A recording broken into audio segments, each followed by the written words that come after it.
So what if OnePlus followed up the 10 Pro that we praised with a phone that's not necessarily a sequel? Because yes, OnePlus just announced the 10T, and there's a lot to like here paired with some questionable moves. New details tell us other improvements we can expect from the Galaxy Fold 4, and even if Apple is going through production issues with the iPhone 14 series, the price will apparently remain the same. Sort of. I'm Jaime Rivera, and yes, I've had the OnePlus 10T for a few days now. Not enough to give you a full review, but so far, so fast, and sort of different. We'll explain soon. This is Pocketnow Daily.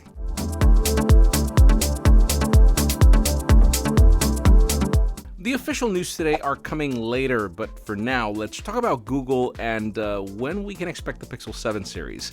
I guess we can expect that hands-on video to come out very soon if we're already talking dates, but according to the report, the Pixel 7 and 7 Pro will apparently be available for pre-orders on October 6th, with the full launch happening on October 13. Of course, the event is slated to happen either on the same day of pre-orders going live or 1 or 2 days earlier at most.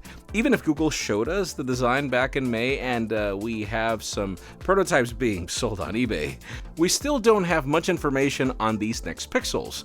We've heard some leaks here and there hinting that this could be a more refined version of the 6 and 6 Pro, but that's pretty much it. I guess Google's strategy for this leak cycle was to show off the design to kill the wow factor and then keep the specifications to themselves, but I will tell you this much. I have never seen more average people with Pixels on the New York City streets as I have lately. Seems the formula is working. Now let's switch to Apple and new rumors on the iPhone 14's pricing strategy. A user on a Korean blog stated that Cupertino will not increase the price of the entry-level 14, which is good because it was already too expensive. This could be in order to boost sales and offset the declining demand of smartphones. The report states that this decision was made at the top executive level despite the company facing increased production costs and continued supply chain issues. Obviously, the price of entry will get more expensive since we don't expect to have another mini, with the rumored 14 Plus starting at $899 if you believe the subsidized price tag. That's more like $929. And just as a reminder, these two base models will keep the same design and the same A15 SoC, while the Pro models will go through a redesign and feature the new A16 Bionic, or whatever it's going to be called. Sadly, this report doesn't mention any information on the price of those other models, but we've heard those are getting more expensive. Moving on, let's get to Samsung and new information we have about the next Galaxy Foldables. According to a report, the Galaxy Fold 4 will feature a tougher Gorilla Glass Victus Plus that will add extra protection to the cover display and the rear panel, while the inner panel will feature a new Super UTG material that could help reduce the crease and obviously improve durability.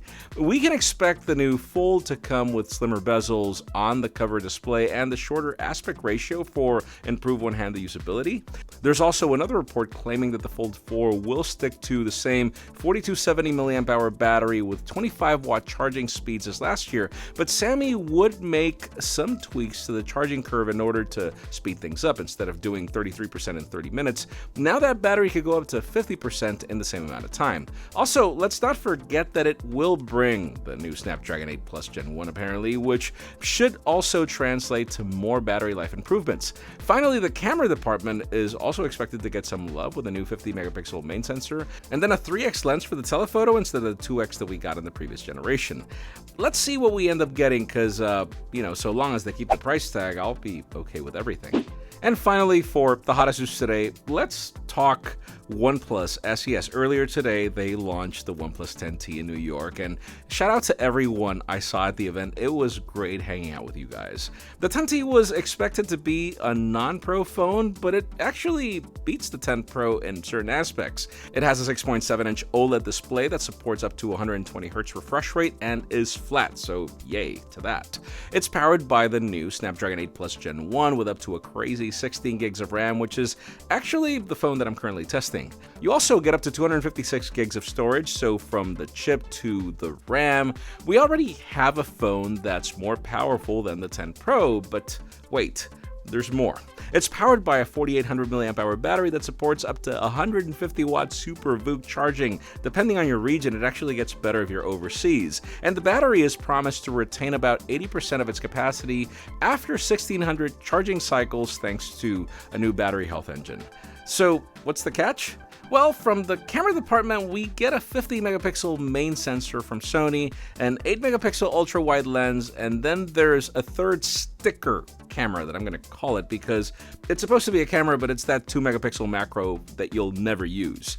Finally, the 10T is available in Moonstone Black and Jade Green, and if you're in the United States, pre-orders start on September 1st, with shipments starting on September 29 at $649, which, yes, is kind of weird since the 10 Pro just also got a slight discount in price.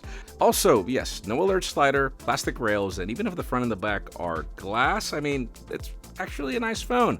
Now, in today's question, let us know, what do you think about the OnePlus 10T with the announcement and its price? Because in my case, you'll have my full opinion soon. I will tell you that so far, I think that it's a pretty good phone, and the camera is actually better than the specs show.